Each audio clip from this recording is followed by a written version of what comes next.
कहानी सुनाने में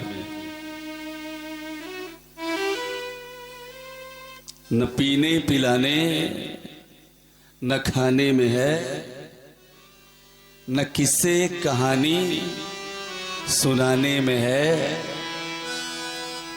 जिंदगानी के जीने का असली मजा कथा में राम की डूब जाने में है। कथा में राम की डूब जाने।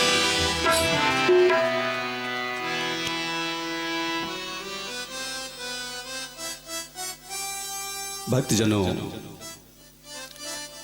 यदि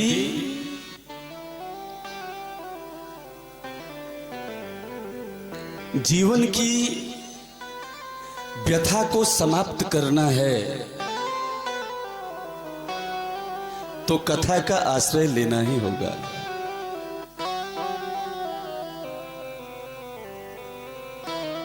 ये कथा मन को पवित्र करती है, सारे संसार को आनंदित करती है। बाबा लिखते हैं मानस में,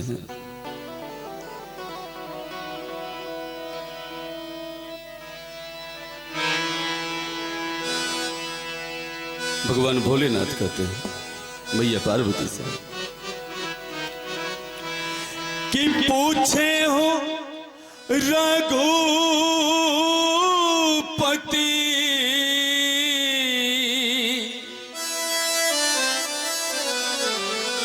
कथा प्रसंगा सकल लोक जग पावनी गंगा।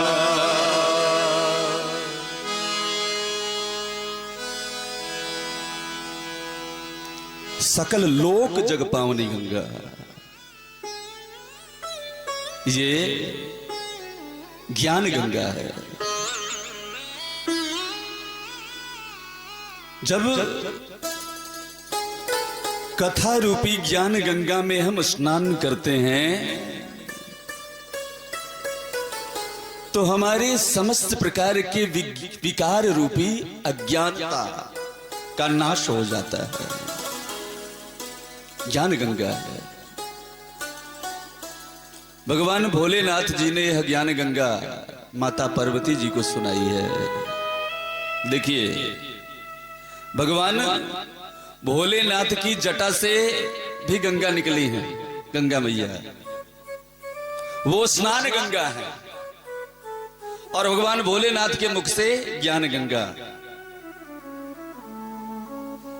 जब भगवान बटुक बामन अवतार में थे,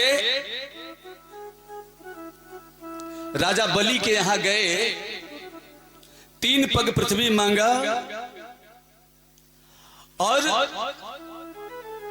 3 पग मापने के लिए जब अपना शरीर बढ़ाना प्रारंभ किया, एक पैर से नीचे के लोग और दूसरे पैर से, दूसरे पग से ऊपर के लोगों को मापना प्रारंभ किया तो उनके चरण के अंगूठे का स्पर्श सत्यलोक में हो गया, जहां से एक छिद्र हुआ और गंगा की बड़ी तेज धारा वहां से निकली, जिसे ब्रह्मा जी ने अपने कमंडलों में धारण कर लिया। और भगवान राम के पूर्वजों में राजा भगीरथ हुए, उन्होंने हजारों वर्ष तपस्या करी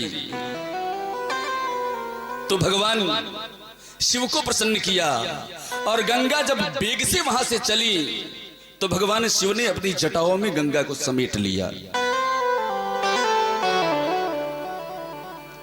हजारों वर्षों तक घूमती रही भगवान शिव की जटाओं में, निकलने का कहीं रास्ता ही नहीं मिला। भगीरथ ने पुनः तपस्या करी कि महाराज, मैंने अपने पूर्वजों को तारने के लिए गंगा मैया का आह्वान किया है, मारने के लिए नहीं। आपने तो जटा में ही समेट लिया। और तब प्रसन्न हुए भगवान भोलेनाथ, ऐसे सिर को खुजाया अंगूठे से, गोमुख का आकार बना और गंगा मैया अपने धारा को समेट करके पृथ्वी पर आई। तो स्नान गंगा मैया में स्नान करने पर हमारा शरीर मन निर्मल होता है, और भगवान ने अपने मुख से ज्ञान गंगा प्रकट करी। दोनों गंगा में थोड़ा सा अंतर है। आपको यदि गंगा में आपके बड़ी नजदीक है गंगा मैया, स्नान करने जाना हो तो आपको गंगा के तट तक चल के जाना पड़ेगा। गंगा मैया आपको स्नान कराने के लिए आपके घर के दरवाजे तक चल के नहीं आएंगी। आएंगी? विचार करिएगा। गंगा मैया में स्नान करना हो आपको गंगा के जल में, तो आपको वहां तक चल के जाना पड़ेगा। और कथा रूपी ज्ञान गंगा में आपको स्नान करना हो तो आप जहां कथा का आयोजन करेंगे वहां यह ज्ञान गंगा प्रकट हो जाएंगी। आज जानकी धाम में ज्ञान गंगा प्रवाहित हो रही है। आप अपने घर के दरवाजे पर, जंगल में, पहाड़ पर, खेत में, खलिहान में, जहां आयोजन करें वहां पर ज्ञान गंगा प्रकट हो जाएंगी। दूसरा, आप गंगा मैया के जल में स्नान करने जाएंगे तो कदम बढ़ाते समय, उतरते समय आपको सावधान रहना पड़ेगा कि कहीं कदम गहराई में न चले जाएं। डूबने का खतरा, अधिक गहराई में गए तो डूबने का खतरा है। लेकिन इस ज्ञान गंगा में जितनी गहराई में डूबेंगे, जितनी गहराई में गोता लगाएंगे, उतना ही आनंद आपको प्राप्त होगा। बोलिए कथा रूपी ज्ञान गंगा की जय।